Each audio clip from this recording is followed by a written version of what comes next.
Have you ever wondered why the principle of loving your neighbor holds such a significant place in our lives? A fascinating query, isn't it?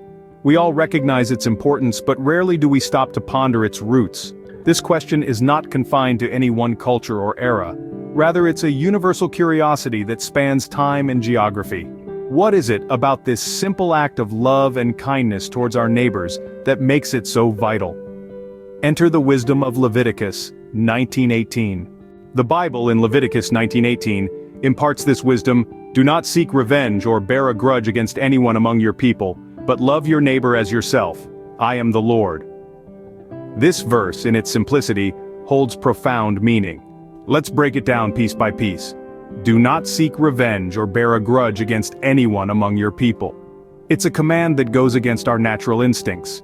When we're wronged, our knee-jerk reaction is often to retaliate, to make the other person feel the way we felt. But this verse urges us to resist that impulse. It tells us not to hold grudges, not to let the wrongs done to us fester and poison our hearts.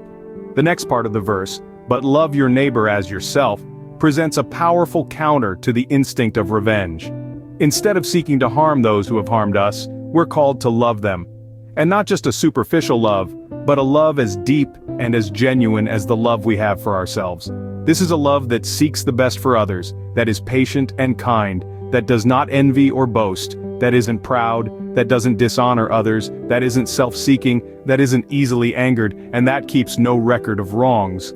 The verse ends with a poignant reminder: "I am the Lord."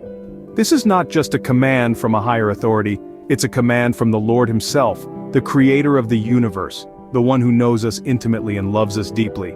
It's his standard we're called to live up to. In essence, this verse calls us to a higher standard of living, one marked by love and forgiveness. It's a tall order indeed.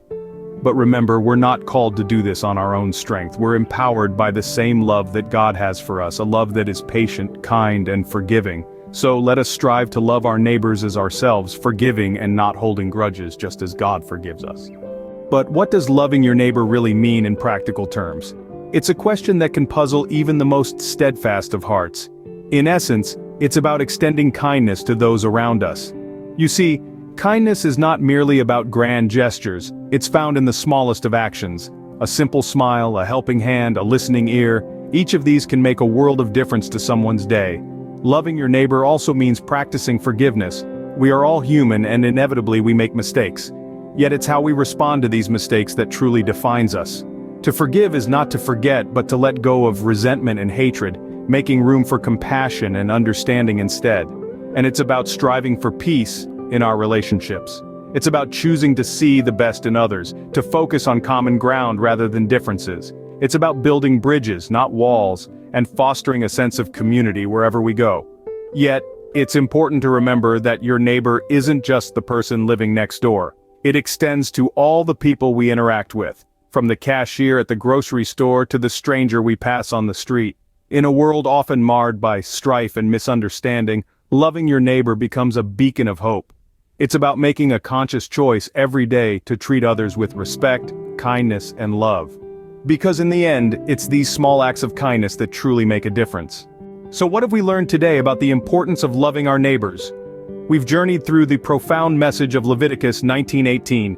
"You shall not take vengeance nor bear any grudge against the sons of your people, but you shall love your neighbor as yourself. I am the Lord." In its simplicity, this verse carries a profound message. It's not just about refraining from vengeance or holding grudges, but it's a call to action, a command to actively love our neighbors as we love ourselves. And the implications? They're far-reaching. By loving our neighbors, we create a ripple effect. Our actions can inspire others, and before we know it, we're part of a chain reaction of love and kindness, reaching beyond our immediate circles. By embracing the principle of loving our neighbors, we not only uplift our own lives but also contribute to a more harmonious society. The power to change the world, it seems, begins right at our doorstep.